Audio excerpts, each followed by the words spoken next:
It's November, and the flocks have been gathering and wheeling and generally heading south now for some time. The enormous gatherings of blackbirds, the skeins of geese. And again, one is prompted to think about migration, one of the most fascinating aspects of bird study. Why would a bird, specifically the Arctic tern, all 4 ounces of him, why would he travel 11,000 miles each way between breeding and wintering grounds?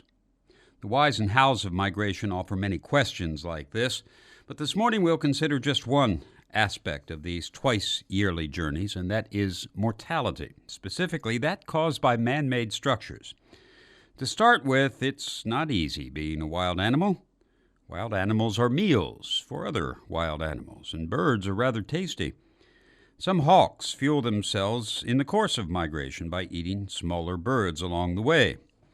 Juvenile birds at their first migration have more than their share of problems. Some simply head out to sea and die, others in the wrong direction. All of this is part of the natural course of things. What is not natural are the many man-made hazards to migrating birds: lighthouses, communications towers, and very tall buildings. These structures are responsible for more bird deaths than one might imagine. Many migrants are nocturnal. About 300 of the North American species migrate at night. These birds are often attracted to lights on these high structures, particularly in bad weather. The birds apparently become disoriented by the lights, especially red lights, and kill or injure themselves as they fly against the towers. This is not just an occasional thing. There are close to 100,000 radio, TV, and now cell phone towers in the country. And extrapolating from some long-term studies, the first began back in 1955, biologists estimate that communications towers kill at least 4 million birds a year, perhaps as many as 5 times that many. There's a lot of carnage there. Most of these birds are warblers, thrushes, vireos, or other songbirds, 50 of which are considered endangered.